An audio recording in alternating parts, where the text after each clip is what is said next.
officiellement président de l'organisation parce qu'on a monté le CA, mais je connais la politique, puis là, il faut qu'on soit attelé avant Noël, telle affaire, il faut que ce soit fait.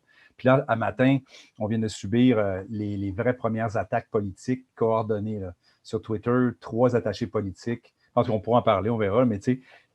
Et ça, ça veut dire une seule chose, ça veut dire qu'on a frappé exactement là où il fallait. Sinon, un ennemi t'ignore, tu comprends-tu? Un opposant t'ignore. Fait que, parce que tu le sais que tu n'es pas de taille, il n'y a rien à... Si il y a une salve coordonnée, c'est parce que là, ils savent que tu es en train de mordre à la bonne place. C'est tout. Fait qu'ils continuent, moi, ça fait mon affaire. Oui, ben, j'ai vu ça tantôt, justement, puis je voulais peut-être en venir là éventuellement, mais je pense qu'au début, ça pourrait être cool de nous mettre en contexte, savoir un petit peu plus qui est-ce que tu es, parce que justement, moi, je t'ai entendu dans d'autres... à d'autres places, mais savoir ton background, c'est quoi. Puis je pense que tu es exactement la bonne personne pour faire ce que tu fais présentement. Là. Ça fit. Oui, ça fit. Je sais, mais regarde, je disais à ma blonde, j'ai l'impression que mes anciens passages, là, je pourrais en parler dans la vie, que ce soit l'Union paysanne ou autre, m'ont préparé à maintenant. Qui fait que même, je ne suis pas vieux, je veux dire, j'ai 45 ans, mais j'ai des gens des fois plus âgés que moi, puis je calme tout le monde parce que je dis non, ça ça commun, ça fait partie de la game. Là. On respire, ça va passer, vous allez voir.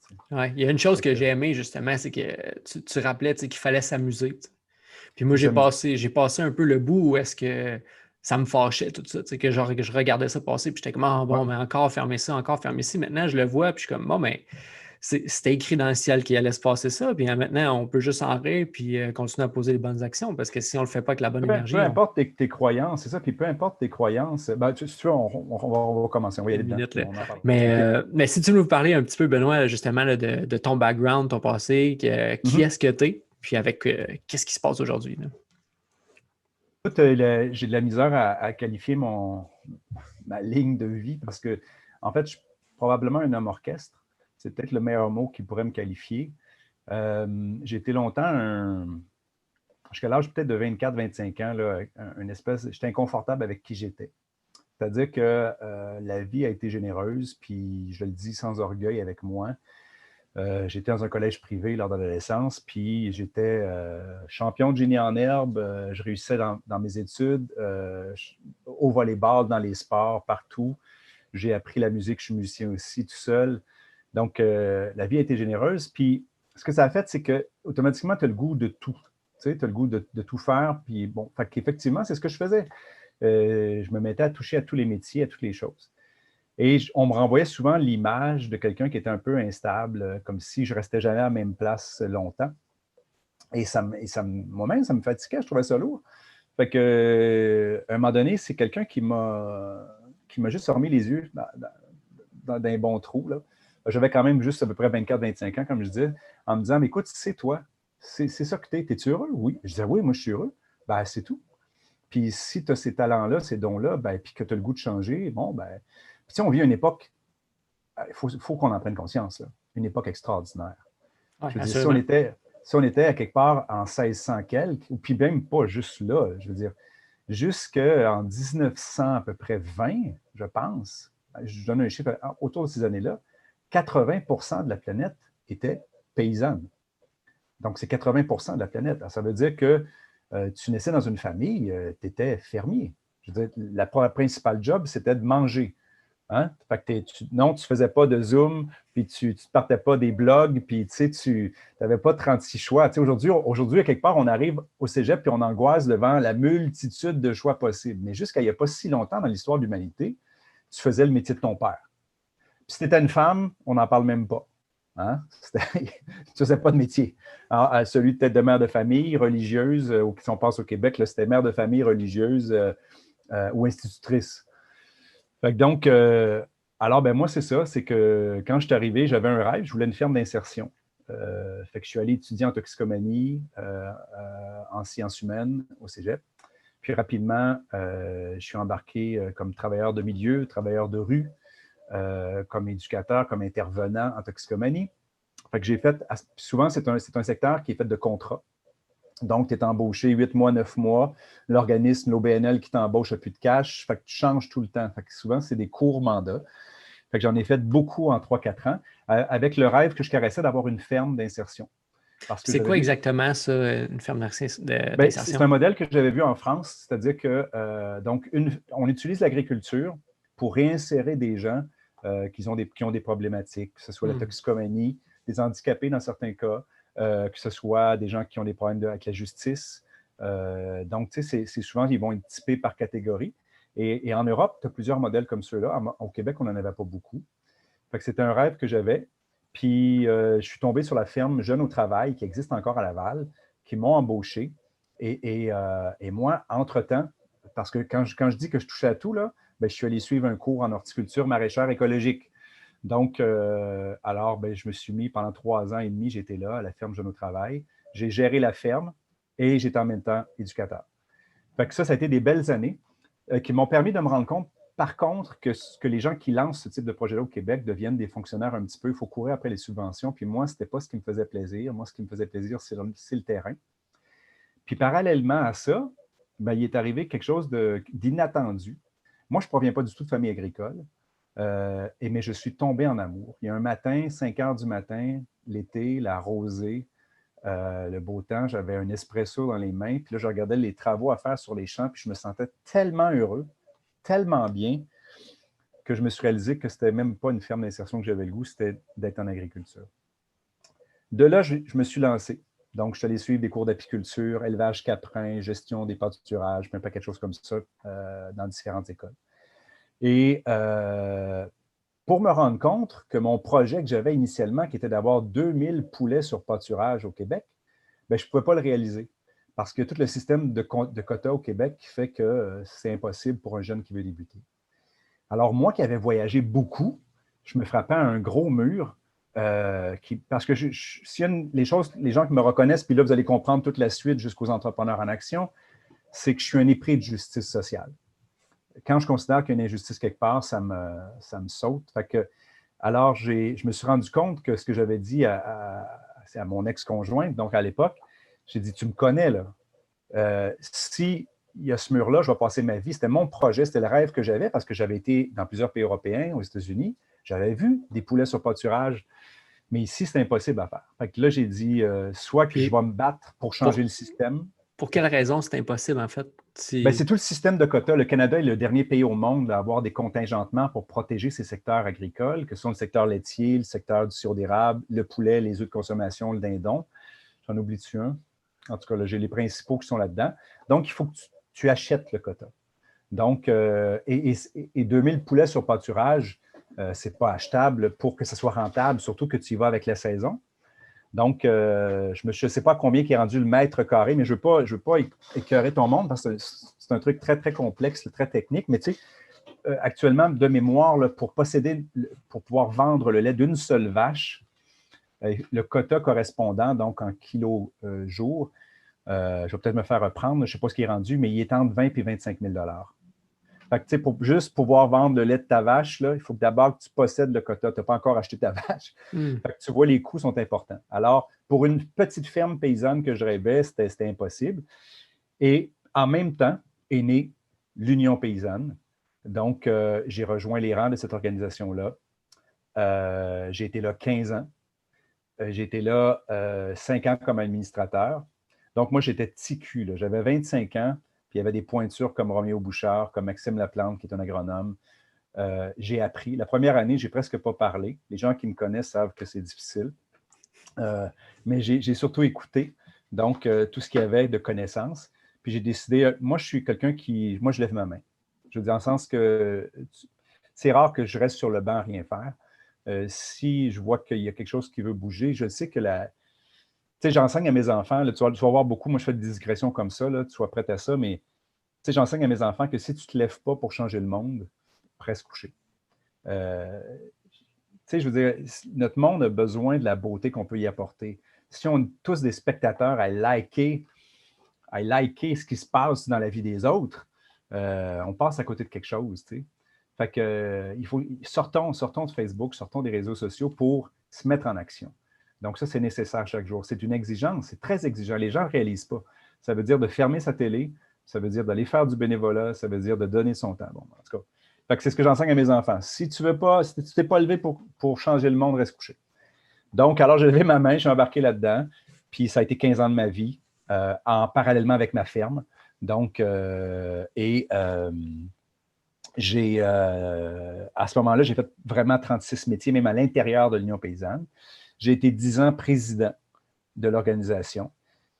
À quelque part, c'est de là que vient mon background que j'utilise actuellement dans les entrepreneurs en action. C'est que pendant 15 ans, j'ai tissé des liens partout, dans les médias, dans le milieu politique, dans le milieu du lobby, dans le milieu universitaire.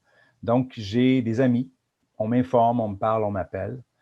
Et j'ai beaucoup écouté. Je parle beaucoup, mais je pense que j'écoute énormément aussi. Et j'ai appris beaucoup. On a beaucoup de sagesse au Québec, malheureusement, qui n'est pas entendue, qui n'est pas toujours celle qu'on voit en avant.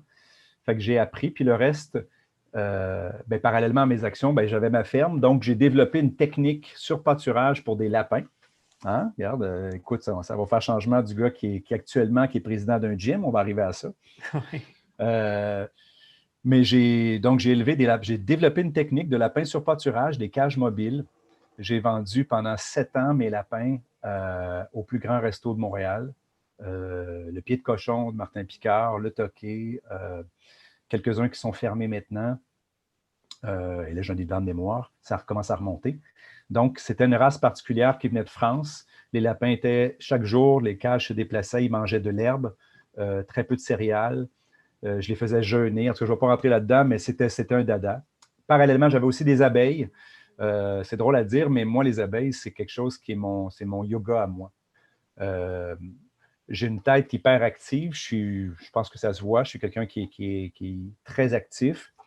Donc, le sport me fait cet effet-là. Donc, moi, je suis un maniaque de soccer. J'ai coaché pendant 15 ans, 12 ans au soccer, entre autres mes fils. Je sais que pour les Québécois, normalement, c'est le hockey, mais moi, je viens d'une famille qui était peu fortunée.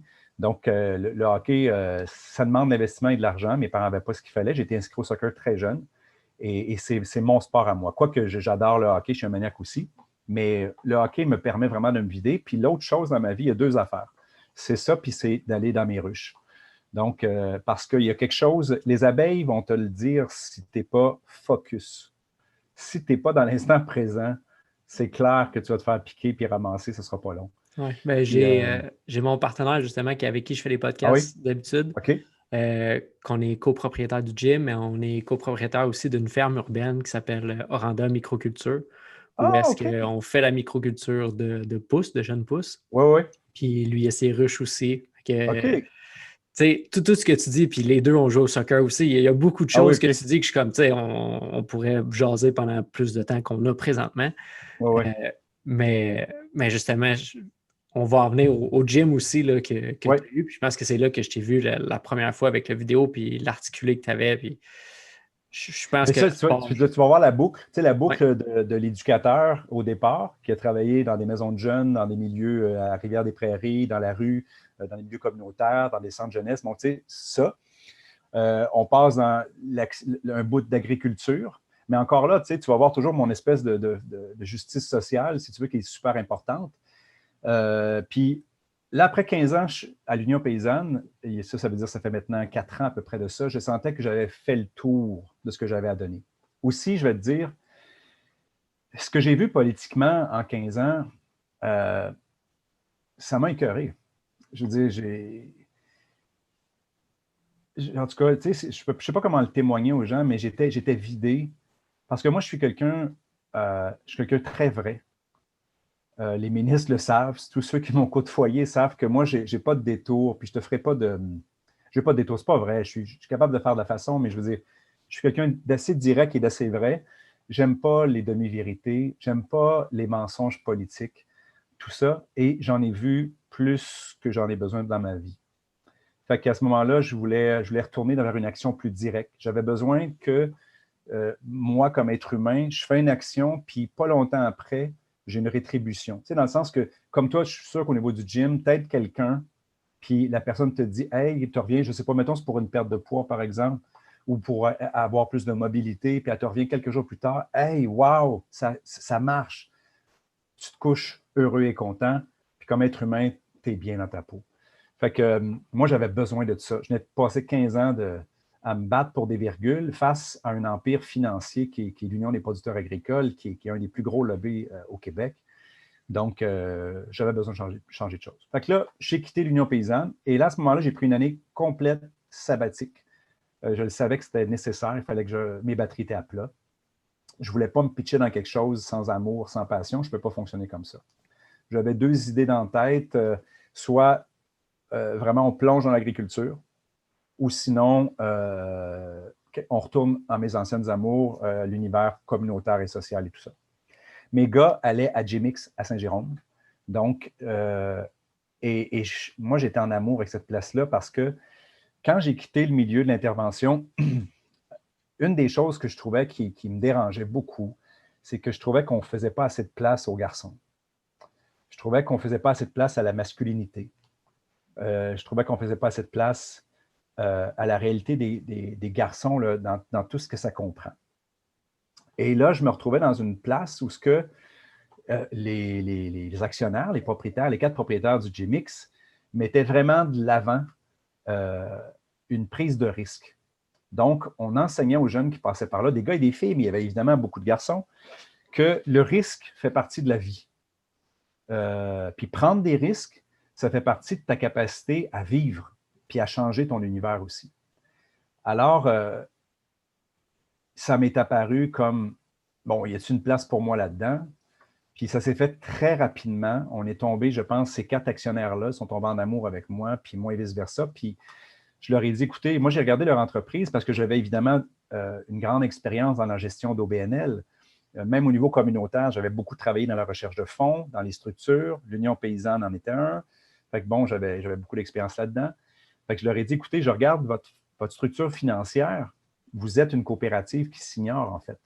Mais malheureusement, vu que vous êtes une entreprise privée, vous n'avez pas accès au soutien qui est possible au niveau de l'État. Fait que, ils ont embarqué. Ils sont tombés en amour avec mon idée. Fait que, puis ça, il faut le faire, là. Tu sais, parce que c'était leur bébé, là. Puis moi, je leur ai dit, si vous acceptez, là, j'ai dit, c'est votre bébé. Moi, je ne vais pas le prendre de force, c'est le vôtre. Il va falloir que vous me le confiez. Fait qu'ils ont embarqué. Fait qu'on a transformé l'entreprise privée en coopérative. Puis, dès la première année, il y a eu une explosion de 80 000 $ des revenus. Donc, par toutes sortes de choses qui se sont faites.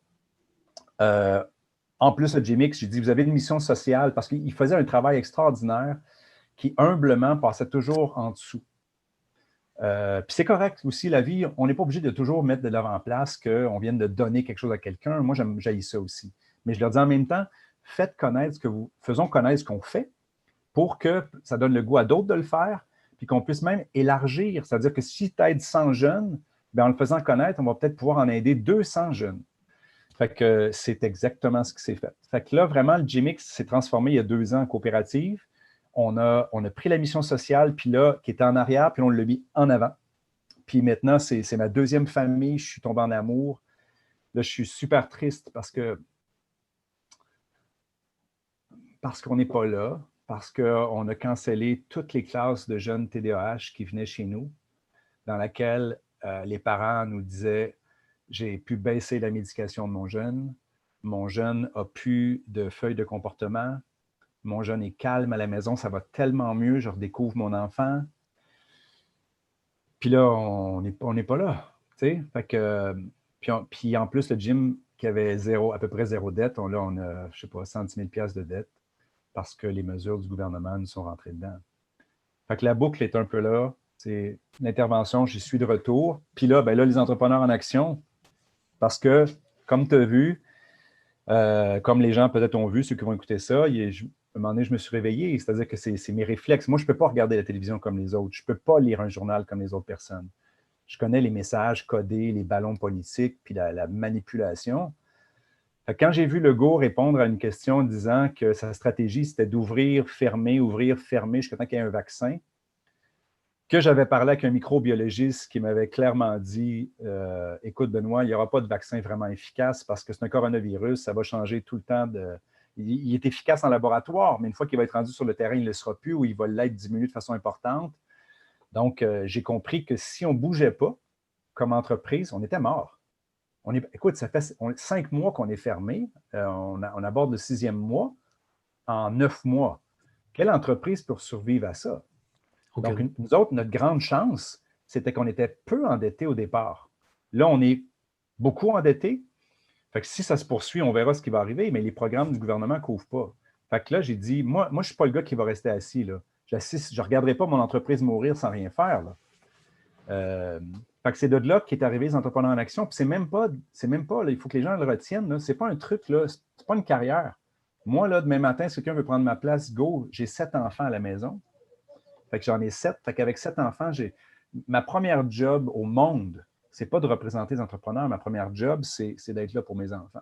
Si je ne suis pas capable de remplir cette mission-là, des fois, tu passes à côté. Tu sais, les hommes, on est forts là-dedans, nous autres, de s'envoyer en mission, puis d'oublier que nos femmes sont avec les enfants. Puis qu'un jour, nos enfants ont 20 ans, puis ils nous disent, t'étais où quand je faisais mes parties de soccer? T'étais où quand on me remettait un prix? T'étais où quand je faisais ma petite chanson à l'école, là, ma première petite chanson? Tu vas peut-être vivre ça un jour, fait que prends-en de la graine, comme on dit, là, mais il faut que tu sois là pour tes enfants parce que la vie passe, puis ils ont besoin des pères. Puis les pères ont été dans l'histoire longtemps absents. Personnellement, j'ai eu un père qui était plutôt absent là, depuis l'âge de 7 ans. Puis c'est ça. Je l'ai vu, je l'ai vu récemment, là, après quoi, ça faisait 14 ans que je ne l'avais pas vu. Puis c'était ça. Puis je pense que aussi, même lui, en étant père, que tu as un peu délaissé un enfant parce que ben, c'est drôle parce que lui aussi, il a 7 autres enfants, mis à part moi. Okay.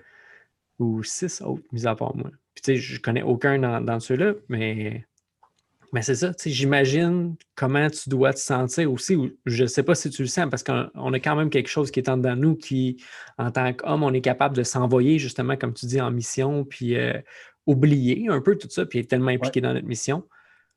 Mais on ne pense pas justement au jour où est-ce qu'on revenait, on va revenir, puis on va se faire dire ça par nos enfants, ou est-ce qu'on va se dire, mais c'est vrai, tu sais, j'étais où? Tu sais, qu'est-ce que j'ai fait? Tout ce que j'ai pas vu, puis j'aurais pu voir, puis j'aurais pu être présent, puis j'aurais pu ressentir tout ça aussi avec eux. Moi, un jour, j'avais un couple là, qui m'a expliqué, puis moi, je leur donne raison, en tout cas dans mon cas, puis à tous les gars à qui j'ai parlé. C'est pas une grande étude scientifique, mais c'était au collège. J'étais jeune, mais j'ai toujours retenu ça. Nous autres, moi, j'étais dans un collège de frères de l'instruction chrétienne. Fait qu'on avait les semaines des vocations. Donc, ah ouais, j'ai connu ça, moi. Fait que un collège, même j'ai adoré cette époque-là. Là. Moi, j'ai vécu une belle expérience extraordinaire au secondaire, dans un collège pensionnaire, où j'ai trippé. Mais bon, et ce couple-là m'a expliqué comment l'homme était capable. L'homme part le matin, s'en va au travail, et il s'en va au travail. OK? Il n'y a rien dans sa tête. Tu comprends-tu? Il n'y a rien dans sa tête. La femme part au travail. Est-ce que j'ai-tu mis du Tylenol au cas que le petit soit malade pour la gardienne? Ah, crime, j'ai-tu mis assez de couches? Ouais, quand je vais revenir à soir, est-ce que le souper va être fait? Qu'est-ce qu'il faut que je fasse? Ouais, mais on n'a plus de poulet dans le frigo. Ah, OK. La femme transporte sa maternité au travail tout le temps. Tu sais, on parle de la fameuse charge mentale. Puis, ça a des avantages et des désavantages. Il y a parfois, il faut se consacrer à un job. Tu sais. Si tu es chirurgien, j'espère que tu n'as pas tes enfants dans ta tête pendant que tu es en train de jouer dans quelqu'un. Puis, même chose pour d'autres métiers de la construction à risque. Tu sais. Il faut que tu sois capable de faire abstraction de ça. Fait que peut-être que c'est une possibilité que l'homme a pour certains métiers. Mais en même temps, ça veut dire que nous autres, il faut qu'on soit attentifs à nos femmes. Parce qu'eux autres, pour la plupart, ils transportent avec eux autres dans leur métier. Les enfants sont tout le temps présents dans leur tête. Fait que c'est pas évident. Puis, il faut se le dire, on n'a pas été présents. Dans l'histoire, on n'a pas été présents. Mon père, qui a 86 ans,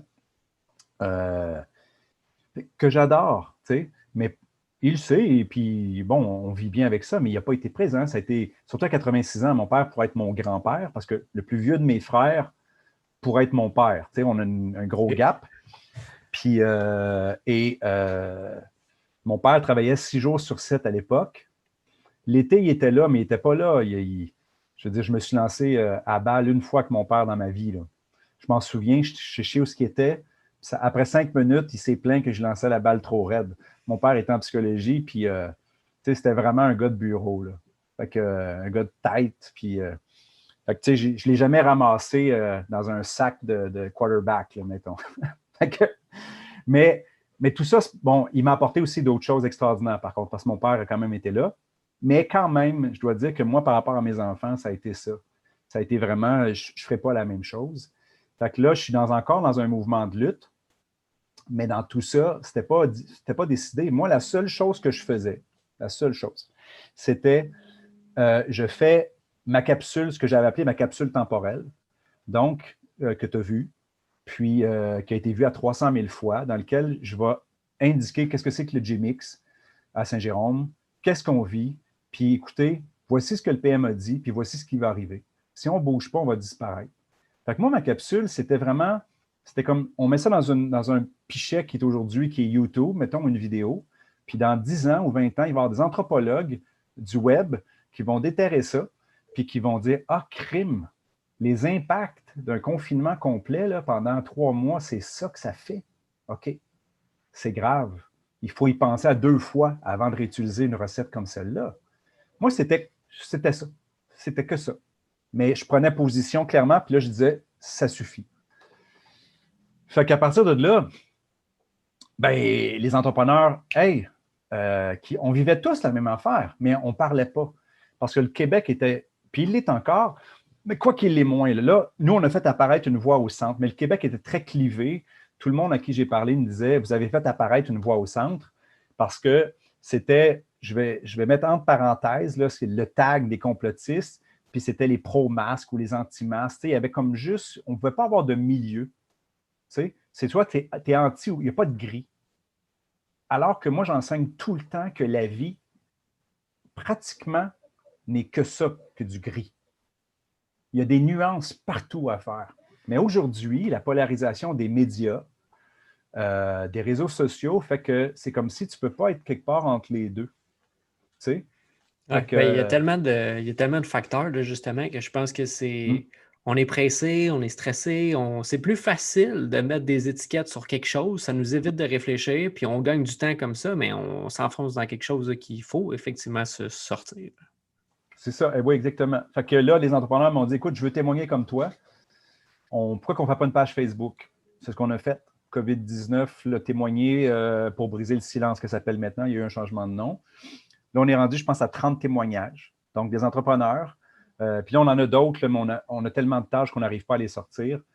Donc, qui témoignent de leur réalité, allant de la faillite aux troubles anxieux, au fait qu'ils sont coincés, au fait qu'ils ne vivent plus, puis tout ce qu'on voudra. À quelque part, ce qu'on oublie, puis que moi aussi, là, en ce moment, là, j'apprends. J'apprends beaucoup, beaucoup. J'étais à l'école. Parce que, puis j'espère être comme ça jusqu'à la fin de mes jours. Oui, je suis président d'une coopérative de solidarité, mais ça ne fait pas de moi un expert en PME. Puis là, tous les jours, depuis 2 mois, c'est ça que j'apprends, c'est la réalité de chacun, de chaque métier, l'interrelation. Puis là, moi, je fais des liens avec l'agriculture. C'est un écosystème. Le gouvernement frappe les restaurateurs. Bien, lui, il se dit, j'ai frappé les restaurateurs. Ben non, chose. Tu viens de faire perdre du quota laitier aux producteurs. Là, tu vas dire, c'est quoi le lien? Mais les restaurateurs au Québec, là, c'est des très grands utilisateurs de produits laitiers, beurre, crème et lait. Donc, avec le volume qui vient de tomber, bien, les transformateurs, il y a un volume qui baisse, puis ça va jusqu'au bout de la chaîne, aux producteurs laitiers. Ouais, ben ça, c'est de quoi que j'ai pris assez vite conscience parce que moi-même, étudiant l'humain en général, on dirait que je tisse beaucoup de liens avec beaucoup de choses en même temps. Puis les premières mesures, les premiers jours qu'on a dit qu'il y a eu un confinement, qu'il fallait réagir, on a effectivement réagi. On a fermé le gym. J'étais comme ça n'a pas d'allure, il faut qu'on ferme le gym. Puis on ne peut pas jusqu'à temps que je me rassoie, parce que j'ai réagi extrêmement rapidement. Puis qu'on repense à nos choses. Puis après ça, bon, regarde, on va aller étudier qu'est-ce qu'il y en est des virus. C'est quoi un virus? J'ai eu la chance d'avoir 3 mois de congé pour étudier ce que c'était des virus. Fait que j'ai lu tout ce que je pouvais lire. Puis je pense que justement, on se rend compte que on ne peut pas rien mettre en boîte dans notre société. On ne peut pas se dire que ça, c'est un domaine, ça, c'est un autre domaine. On fait ça, on est en train de faire ça dans le domaine de la médecine aussi. Là, on devient tellement expert dans quelque chose. Puis on connaît beaucoup, beaucoup, beaucoup à propos de très peu. Mais si on ne connaît pas l'ensemble, si on n'est pas capable de. On ne peut pas connaître l'humain sans prendre conscience de son environnement. Puis un petit peu, je pense que c'est Marc Aurèle qui disait ça, ben, si c'est pas bon pour le rucher, ben, c'est pas bon pour l'abeille.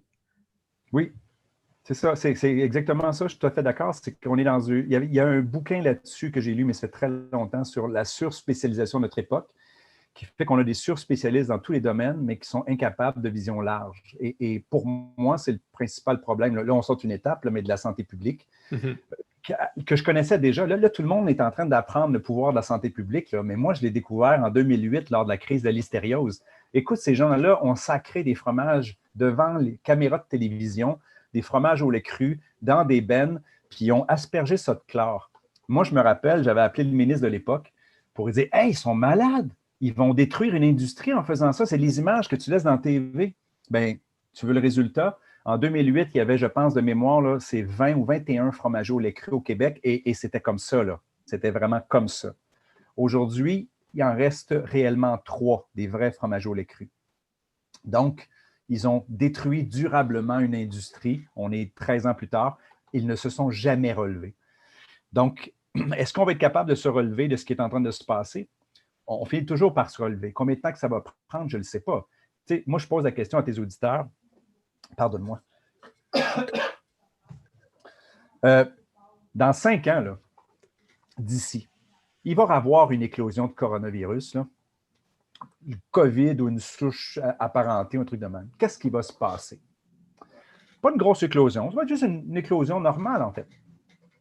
Parce que de plus en plus, on se le fait dire, là, on n'est peut-être plus en pandémie, on est peut-être en endémie. Ce qui veut dire que comme la grippe était là il y a 10 000 ans, la grippe va être là dans 10 000 ans, c'est fort possible que ce soit pareil pour ce virus-là. Il va être là, puis il va falloir apprendre à vivre avec.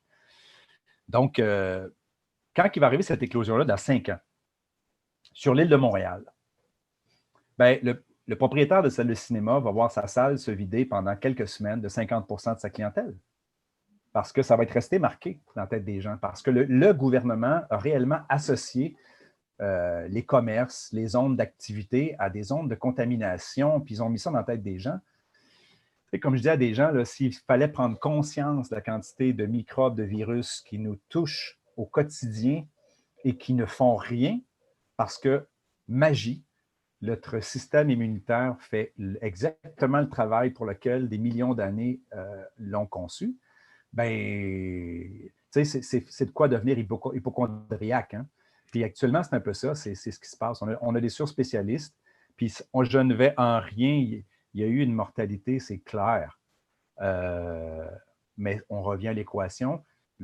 Ce qui a été lancé, puis ce que j'ai dit, c'est que le remède est pire que la maladie.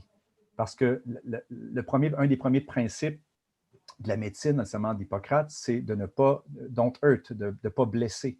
Tu sais. First, donc, do no harm. Oui, exactement. Fait que c'est un des premiers principes. Puis en ce moment, par des décisions politiques et non pas scientifiques, comme nous l'a confirmé Arruda, on est en train de blesser des générations. Je vais te raconter une petite histoire qui en est une parmi des milliers, des millions même, je pense, à ce stade-ci. Avec le matraquage médiatique sur la peur par rapport au virus, j'ai une connaissance, puis juste pour pas, je ne veux pas te donner parce que je ne veux pas qu'on puisse la pointer, qui a attrapé le coronavirus. Donc, sa jeune fille de 6 ans a fait des crises d'anxiété pendant des jours, convaincue que sa mère, trentenaire, allait mourir. Et alors qu'elle est passée au travers comme si c'était la plus simple des grippes. Et cette jeune fille-là, qui est restée évidemment en confinement avec sa mère, n'a pas voulu retourner à l'école par la suite parce que convaincue que traumatisée, avait un symptôme comment je fais ça, on dit de quitter sa mère, là, c'était comme pour elle, comme si elle l'abandonnait. Là. Elle avait pris un peu le rôle par-dessus sa mère. Puis même si sa mère la rassurait, elle était sûre que sa mère risquait de mourir. Même si sa mère lui disait « Non, je suis guérie, c'est terminé ». Cette jeune fille-là, dans 20 ans, elle transporte ce traumatisme-là en elle. Ce n'est pas un traumatisme réel, c'est un traumatisme imposé par les médias puis par tout le bruit autour. Mais elle, c'est un cas parmi tant d'autres.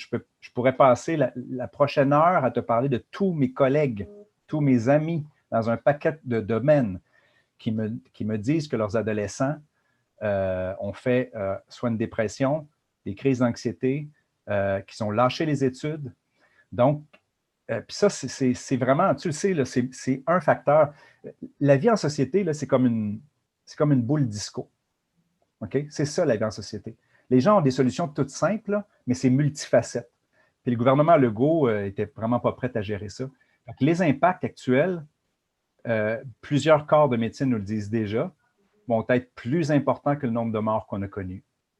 Fait que ça, puis ça ne sera pas juste pour cette année, ça va être pour longtemps, pour peut-être 10 ans. Fait que c'est terrible. Et face à ça, je pense qu'à la fois qu'on a des gens de la santé publique qui ont tout simplement passé à côté de ce que c'est que la santé publique. La santé publique, là, moi, je suis allé à la source, je suis allé à l'OMS. Fait que la santé publique, c'est quelque chose qui prend en compte la société, en fait, la santé physique et mentale des individus et des collectivités.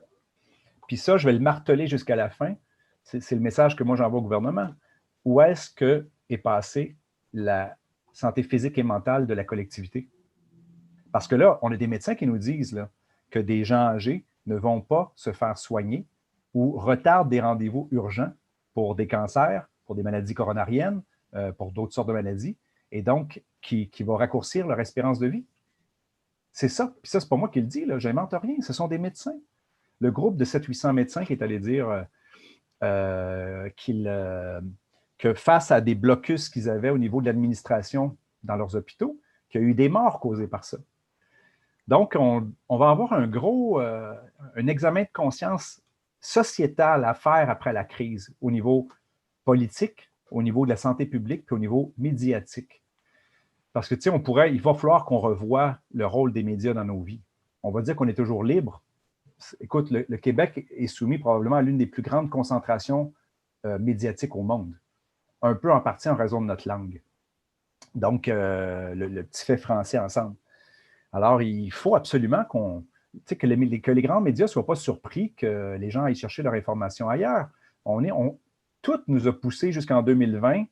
Tout le discours était de la globalisation. Ben oui, ben exactement, on est globalisé. C'est exactement ce qui se passe. On est globalisé. Je peux très bien aller chercher de l'excellente information en France, en Suisse francophone, en Belgique, même en Afrique du Nord.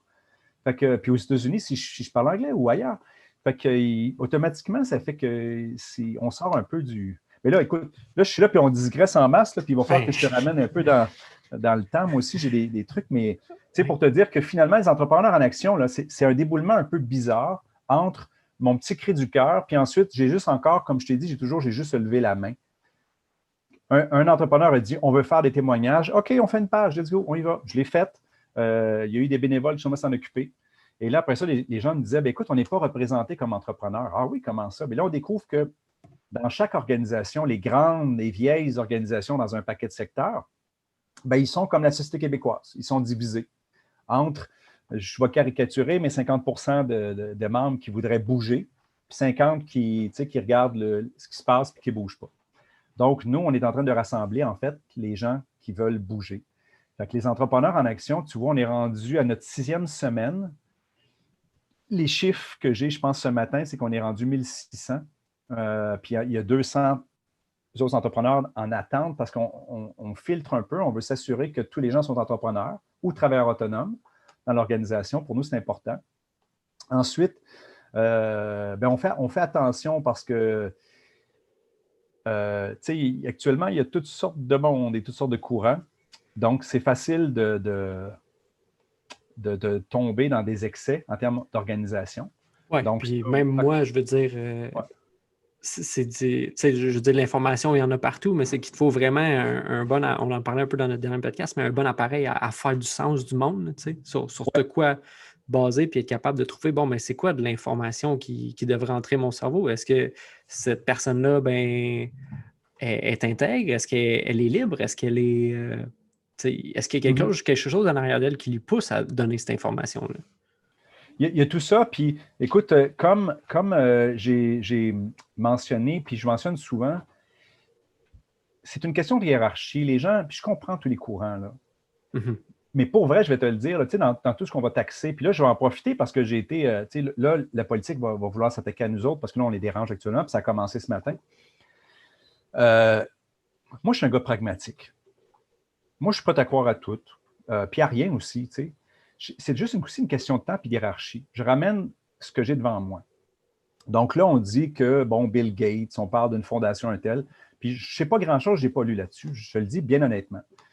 Là, il y avait Alexis Cossette-Trudel, tu sais, bon, puis là, on va taxer tout un groupe de complotistes, puis ainsi de suite. J'ai jamais écouté. Écoute, on me submerge, puis je demande aux gens d'arrêter de vidéos. J'ai pas le temps. J'ai pas le temps. À moins que vous auriez vraiment les aveux de François Legault live, là, sur que ça a été mené tout croche. Puis à matin, on apprenait le contraire, là, qu'à l'actualité, il se donnait comme un 5 étoiles, là, comme un A+ dans son bulletin. Fait que, donc, et ça, c'est... J'ai pas le temps. Moi c'est qu'est-ce qui est en face de moi? Je peux perdre tout mon temps à lire tout ce que vous voudrez, sur tous les complots que vous voudrez. Si je ne suis pas en mesure de travailler avec ce qui est devant moi, j'ai perdu mon temps. Ce qui est devant moi, c'est François Legault.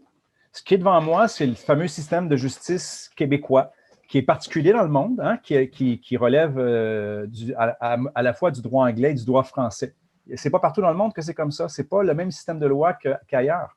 Donc, qui a été vraiment cousu de deux courants très forts, puis qu'on codifie comme étant les deux plus grands courants de droit au monde. Donc, mais c'est François Legault qui est devant moi. Fait que s'il y a quelque chose en arrière de François Legault, j'en ai strictement rien à cirer. Parce que si je ne suis pas capable d'affronter ce qui est devant moi, comment je vais être capable d'affronter ce que certains gens disent être derrière? Fait que, puis quand les gens, ça les fâche quand je leur dis ça. Bien, ceux qui tiennent à ces théories-là du grand recette et du reste, j'ai pas le temps. Je leur dis, j'ai pas le temps pour ça. Regarde, j'ai 7 enfants. J'ai tweeté quelque chose à la blague ce matin en disant, j'ai même pas de vie sexuelle depuis un certain temps parce que 7 enfants, une espèce de mission, j'ai perdu mon travail, je l'ai dit. Là, je suis propriétaire d'un gym avec les 7 autres membres travailleurs de la coopérative et malheureusement, on ne peut plus me payer. J'étais le dernier salarié. Donc, je me retrouve à quelques semaines de Noël avec un trou dans mon budget de 2600 $. Fait que, tu sais, j'ai d'autres priorités. S'il me reste un peu de temps, j'ai besoin de ventiler. Actuellement, là, je te parle, là, ça fait 9 jours en ligne que je travaille de quelque chose qui ressemble à 8 heures le matin. Ah, même pas 8 heures, moi, je me réveille à 4-5 heures jusqu'à 10 heures le soir. Ma femme vient d'être opérée. Pas grand-chose, mais elle ne peut pas lever les enfants pendant 4 semaines. Fait que, écoute, quand il me reste du temps, là, c'est pour jouer un peu de guitare. Je suis un musicien, j'aime la guitare classique, fait que, tu sais, c'est ça. C'était un peu ma question aussi que je voulais te poser un moment donné, c'est, tu sais, qu'est-ce que tu fais, toi, pour justement rester, tu sais, te permettre de t'amuser, justement, puis avoir du fun quand même là-dedans, puis prendre soin de toi aussi au travers de tout ça, là. Ben, je dois être honnête, là, je ne pratique pas ce que je prêche depuis quelques semaines. Il faut que tu sais, souvent, il faut que je me ramène, parce que moi, j'ai dit aux gens dans le mouvement, j'ai dit 2 choses. Ce qui se passe dans votre chambre à coucher, ça ne me regarde pas. Fait que donc, que vous croyez que la Terre est plate aux ovnis ou quoi que ce soit, parce que supposément, selon un sondage de la presse, là, il y aurait 25 % des gens qui croiraient à ce qu'eux autres ont cadré dans les temps comme des théories du complot. Okay? Fait que je ne pourrais même pas toutes les nommer. Là. Mais mettons, je vais retenir la Terre plate, des micropuces pendant les vaccins, un truc de même, bon, puis tout ça. Fait que ça ne me regarde pas, c'est dans votre chambre à coucher. Mais comme organisation, ça n'a pas du tout sa place. Parce qu'on doit essayer de trouver un tronc commun. Actuellement, on est dans des sociétés dans lesquelles tout ce qu'on veut faire, c'est on veut s'assurer que chacun puisse vivre son individualité. Mais si chacun vit son individualité, il n'y a jamais de groupe. Le vrai défi actuellement, puis ça, c'est les abeilles qui m'ont enseigné ça, c'est d'être capable de se regrouper. Fait que moi, ce que je dis aux gens dans l'organisation, moi, je suis bénévole à 100 % depuis presque 2 mois. Là. Ben, l'organisation existe depuis, mettons, 6 semaines. Fait que 6 semaines pour ça, puis avant, il y avait la page Facebook. Pars-toi ton organisation, pas de problème. Mais ceux qui se retrouvent dans les entrepreneurs en action, il y a une ligne claire. Tout ce qui ne touche pas à terre, selon ce qui a été dicté par les médias, mettons, puis par le courant, puis ce que tu voudras, de un, je n'ai pas le temps de passer chacune des théories puis de les vérifier. Fait que tu les gardes dans ta chambre à coucher. Je n'ai pas de problème avec ça, c'est correct. Les gens ont le droit. Puis c'est même important qu'on ait des gens qui pensent dans la marge. OK? Moi, je dis aux gens, parce que j'ai des amis qui sont très, très dogmatiques puis centrales, non, les marges à gauche comme à droite, en termes de politique, sont essentielles. si les gens ne comprennent pas ce facteur-là, c'est que les marges forcent le centre. Comment tu peux te nommer comme une société? Les Québécois sont largement centristes. Même les Américains de moins en moins, mais les Canadiens, puis un peu partout dans le monde occidental, on est largement centristes. On se retrouve au centre, dans des grands troncs communs, sur des grands sujets. Mais les médias mettent le focus tout le temps sur les extrêmes. Mais ce n'est pas vrai. Les gens sont relativement au centre, mais les extrêmes sont nécessaires, à la gauche comme à droite, parce que c'est par rapport à eux qu'on va s'identifier. OK, ouais, moi, je ne suis pas d'accord, moi, je ne suis pas d'accord, fait que je me retrouve au centre. C'est ce qui permet d'avoir un argumentaire. Fait que par rapport à toutes ces théories-là, je n'ai aucune opinion. Je vous le dis, je n'ai pas d'opinion, je n'ai pas eu le temps, puis je ne mettrai pas le temps là-dessus, je n'ai pas le temps. Par contre, ce que je sais, c'est comment amener un mouvement vers une stratégie politique, médiatique et juridique, qui sont les 3 piliers des entrepreneurs en action. Puis c'est ce qu'on est en train de faire. Donc ça, je suis capable de mener cette game-là. Parce qu'il y a des règles, il y a des lois qu'on s'est dotées depuis 400 ans ici au Québec. Il y a des codes. Bon, bien, alors on va les utiliser. C'est là qu'on est. Puis ça, là, c'est basic. C'est là, c'est du concret. Le reste, ça reste chez vous. Ça, c'est la première chose. La deuxième chose que j'ai appris à tout le monde, puis là, c'est là que je vais revenir à ta question. Dans toutes les luttes, c'est nécessaire de s'amuser. Actuellement, les gens, tout le monde est en colère. Je peux comprendre, là, ma blonde est orthopédagogue, apporte une espèce de full face alors qu'elle travaille avec des enfants qui sont à besoin particulier, je vais te dire ça comme ça, là. Des enfants qui ont besoin de câlins, des enfants qui ont besoin d'être en contact. Puis qu'actuellement, elle se prive en bonne partie de ces contacts-là. Mais en fait, c'est même pas elle qui est privée le plus, c'est eux autres, ces enfants-là. Donc, oui, ça fait sauter. Par contre, on se rend compte qu'une grande partie encore des Québécois n'ont pas le goût de bouger. Donc, ben alors, ça leur prend peut-être un peu plus d'étranglement. Fait que moi, je suis un peu là-dessus, je suis quasiment un peu bouddhiste. Parfois, on va où est-ce qu'il faut aller. Si ça vous prend plus d'écrasement par l'État pour vous réveiller, parce que oui, à quelque part, c'est grave ce qui se passe en ce moment. L'État se comporte, ça ressemble quasiment à des rois d'une certaine époque. Quand le ministre du Travail, il y a une semaine à peine, parle en termes de magie, du fait qu'ils vont mettre en place un programme pour être capable de réformer les travailleurs pour d'autres secteurs, il est en train de parler de mes travailleurs. Donc, ça veut dire qu'il assume qu'on va disparaître. Mais c'est quoi une PME au juste? Toi, ton entreprise, c'est toi qui l'as partie? Oui. Bon, avec je pense, un partenaire. Ouais, Pendant combien de temps tu ouais. as pensé à ton entreprise? Avant de la partir? Ouais. 24 heures. Ah oui? OK, c'est bon. En fait, moi, je m'entraînais dans un gym, puis j'avais, tu sais, c'était un gym de CrossFit, puis au début, tu t'en parles tout le temps, puis j'avais introduit mon ex-copine à l'époque à ça. Puis elle était un petit peu plus vieille, puis elle était entrepreneur, puis elle m'a dit, j'arrêtais pas d'en parler, puis j'étais comme, tu sais, ça a l'air cool, les gars, ils font ça toute la journée, ils sont dans le gym, ça a l'air cool comme job. Puis elle me dit, ben pourquoi tu le fais pas? Ouais. Puis ça s'est arrêté là. Mais donc, c'est rendu là, oui, ça c'est bon, mais tu vois, dans ton cas, ça a été rapide, mais tu sais, il y a des personnes qui vont caresser ce rêve-là pendant 1 an, 2 ans, 3 ans, puis ils vont le travailler petit à petit, allant, par exemple, de retourner sur les bancs d'école ou d'aller suivre les cours nécessaires pour obtenir les habiletés pour réaliser ton rêve d'entrepreneur. Fait que toi, ça a été comme ça 24 heures, mais c'est ton bébé. Quand tu l'as mis au monde, là, tu ne touchais pas à terre. Je suis sûr que tu ne touchais pas à terre. Puis il n'a jamais été peaufiné. Là, on a changé le branding. Puis tout, ça progresse tout le temps. C'est quelque chose qui est tu couches vivant. Le soir, tu as de la misère à dormir des fois parce que tu es là puis tu travailles dans ta tête. Ben là, on fait un peu ça avec le podcast, je te dirais. Là.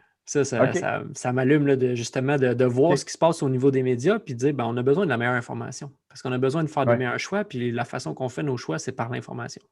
Mais tu sais, ton entreprise, là, c'est ça. Pour moi, c'est que on n'est plus en 1820.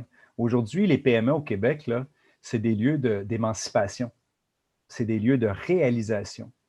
On le sait, de plus en plus, une des valeurs qu'on voit chez les jeunes, puis moi y compris, là, on parle de jeunes générations, mettons, c'est le bonheur, d'être heureux. On veut être heureux, puis on veut se réaliser. Quand tu as un ministre qui te dit je vais te prendre, toi, là, qui travaille dans tel milieu, puis je vais t'amener ailleurs, ça se peut que ta job, tu l'aimais. Ça se peut que tu étais heureux dans ta job. Pourquoi qu'on est traité comme des numéros, qu'on pourrait être interchangeables sur une espèce de grand échiquier du travail, Mais ça renforce exactement toutes les théories du complot, qu'on est juste de la main-d'œuvre pour eux autres, puis qu'on n'est pas considéré. Puis le fameux 1% d'ultra-riches en haut, c'est ça que ça renforce. Fait quelque part, ils ne nous donnent pas d'argument pour aller contre. Puis ils se demandent après ça pourquoi le travailleur ordinaire est en colère. Tu sais, pourquoi justement, on dit souvent que les gens vont vers des théories, si on veut, du complot parce qu'ils ont plein de colère. Ben oui, mais tabarouette! Ça fait 30 ans que les pays du monde parlent de mettre fin à l'évasion fiscale. OK? Depuis 30 ans, ils en parlent. Ça ne l'a pas diminué, ça l'a augmenté. Fait que c'est assez clair, là. On ne s'y retrouve pas là-dedans. Fait que, oui, les gens ordinaires, la mère qui élève ses enfants pendant des années, puis qui se dédie à eux autres, puis que là, qui se dit, hey, je me pars une entreprise dans les produits corporels, puis qui s'en va prendre des cours de comment faire des beurres, puis des huiles, puis des produits, puis tout ça, puis des cours sur l'entrepreneurship, c'est son bébé. T'sais, après, ça va être donné à son mari puis son enfant, puis là, lui, il décide, moi, je ferme ça. Tu n'auras pas de marché de Noël, chose. C'est dangereux. Fait que, puis au pire, tu te recycleras dans un métier XY. Ben fuck, je m'excuse, là, on vaut plus que ça. Puis là, c'est peut-être le moment, quelque part, puis il y a quelque chose d'extraordinaire. Ce qui se vit, c'est une crise. Moi, j'ai dit à quelqu'un récemment qui vivait beaucoup, beaucoup de colère. Je disais, hey, c'est comme enfanter. On est là-dedans en ce moment-là. Ben, je dis, il faut faire attention. Moi, je ne l'ai pas fait. Là. Moi, comme je dis, passer un piano par le trou d'un hublot, là, je n'ai pas vécu dans mon corps. Mais, je veux dire, j'en ai quand même eu 7. Les 2 derniers ont été en maison de naissance. Puis je suis là, je suis dedans, puis je me suis mis les mains dedans. Là. Fait que, puis j'ai quand même capable de communier à la douleur, puis au vécu de mon épouse. Tu sais. Ben, c'est vraiment, c'est quelque chose d'énorme. Puis c'est ça, en ce moment, qu'on est là-dedans. La crise du COVID, je pense et j'espère, ce que je nous souhaite, OK? Puis si tu veux, tranquillement, on va closer là-dessus, là, va nous permettre d'accoucher de quelque chose comme société. Une société meilleure. Là, il faut que moi, les auditeurs qui vont m'écouter, là, retenez pas j'arrête pas de parler de tout ce que j'ai pu dire, retenez une chose. Nous sommes des analphabètes politiques au Québec. Moi, ma grand-mère disait toujours la même affaire, puis c'est pas la seule grand-mère, on me l'a dit. Moi, j'ai fait tout le tour du Québec, je connais toutes les régions à cause de l'Union paysanne, j'ai dormi sur tous les divans dans toutes les régions, puis dans la baie des hôtels, puis on répétait tout le temps les mêmes affaires. À table, on ne parle pas de politique puis de religion. Fait qu'au Québec, les débats, on haït ça. On n'aime pas ça débattre. Okay? J'ai voyagé assez en Europe pour voir qu'il y avait un clash en termes de débat, la capacité à débattre sans être en colère ou en maudit contre l'autre ou s'aplatir, tu sais. Fait que ça, c'est un. Et on est des analphabètes politiques. Mais là, il va falloir réaliser. Là. Il y a un élu qui va prendre un crayon, il va signer un papier, puis tout à coup, il va exproprier toute une région pour implanter un aéroport avec un crayon. Il y a des débats de loi puis tout ça, mais en gros, ça se termine comme ça. Là. Il va signer un papier, puis toi, tu t'appelles Mirabel, puis on prend des familles qui étaient là depuis 3 générations, puis on vous exproprie pour implanter quoi? Le plus grand éléphant blanc de l'histoire canadienne. Ou, en tout cas, il y en a peut-être d'autres, là, mais c'est un des gros. Là, parce qu'il n'y en a plus d'aéroport. Hein? C'est terminé. Ces gens-là se sont fait avoir à fond la caisse. Là, on a un ministre qui, avec un crayon, ben, il te met un masque d'en face. On met du plexiglas ensuite dans tes entreprises, même si tu as payé ça pour rien. Les enfants sont masqués alors que les pédiatres disent qu'ils n'en auront pas besoin. Tout ça avec un crayon. Donc, moi, je dis aux gens, tu ne veux pas t'occuper de politique, c'est ton droit le plus légitime, mais la politique peut s'occuper de toi. Fait que le réveil, implique-toi. Fais pas juste chialer ces réseaux sociaux, là. Sors de la critique, puis sors de toutes les théories, va sur le terrain. Moi, des gens là, qui me chialent à longueur de journée, là, j'en ai plein sur Twitter, là, puis ailleurs, OK? Puis qui me disent ce que je devrais faire, OK? Ben, hey, prends ton crayon, sors de ton anonymat, là, va écrire une lettre, va rencontrer ton député, puis fais ton travail. Ou pars-toi un mouvement, chose. Pars-toi une organisation. Ou pars-toi une manif. Ou je ne sais pas, mais bouge. Fait que, et ça, je pense que c'est ça l'accouchement qui est en train. Les gens réalisent, là, je pense, en train de réaliser le pouvoir que la santé publique, à quelque part, a à travers, puis le politique l'utilise. Bien, j'espère que ce qu'on va accoucher, c'est d'une société meilleure qui va remettre du bon sens dans la tête des politiciens qui sont, en fait, au service du peuple. Nous les avons élus. Il faut qu'absolument que François Legault réalise, je vais y aller de mémoire, là, je pense que c'est 33% de la population qui a voté pour lui, des électeurs, ou 34 peut-être. Ça veut bien dire que 66% ont voté pour d'autres personnes. Donc, sois humble. Sois humble. La fonction de politicien, ce n'est pas une fonction de limousine. Tu es au service du peuple. C'est ça ta fonction. C'est un haut degré moral que tu devrais avoir lorsque tu es au service du peuple. C'est ça, mais on a complètement oublié ce à quoi sert. Puis moi, ben, je le dis, là, puis les gens qui, tu sais, on a lancé un GoFundMe parce qu'on veut aller en cours pour tenter de faire invalider le décret d'urgence sanitaire, ce à quoi actuellement le gouvernement utilise à tous les...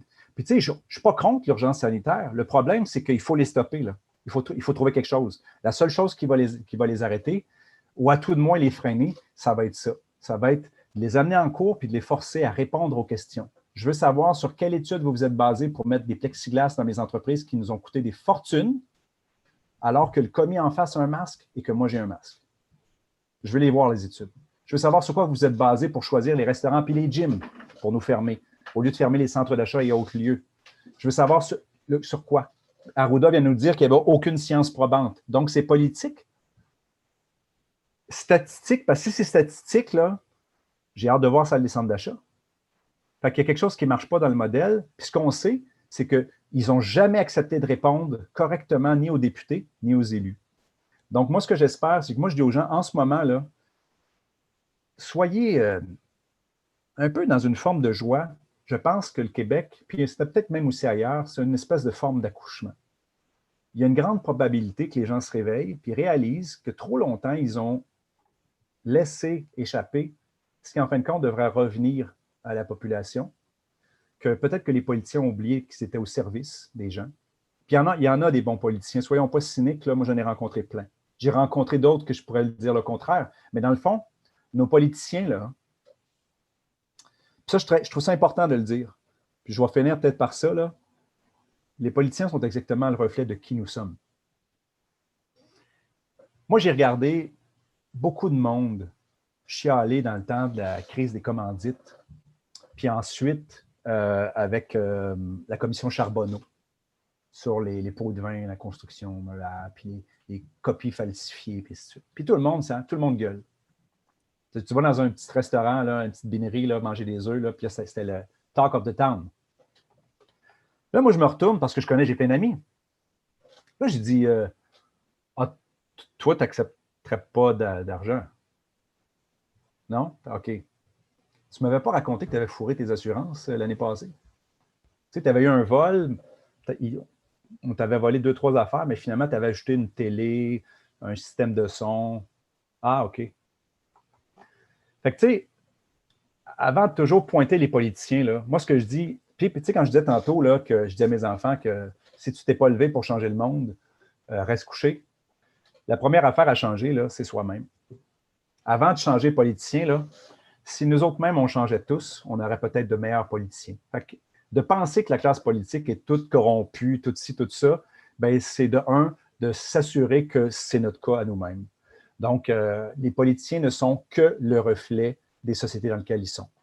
Parce que d'ailleurs, si tu vois, quand on nomme souvent la Finlande, puis quand tu vois un député sortir sans chauffeur, sans limousine, pour se rendre à la garderie chercher ses enfants, ce que j'ai vu dans un reportage, bien là, tu réalises que c'est parce que la société finlandaise ou norvégienne ou suédoise sont dans cette forme de pensée-là.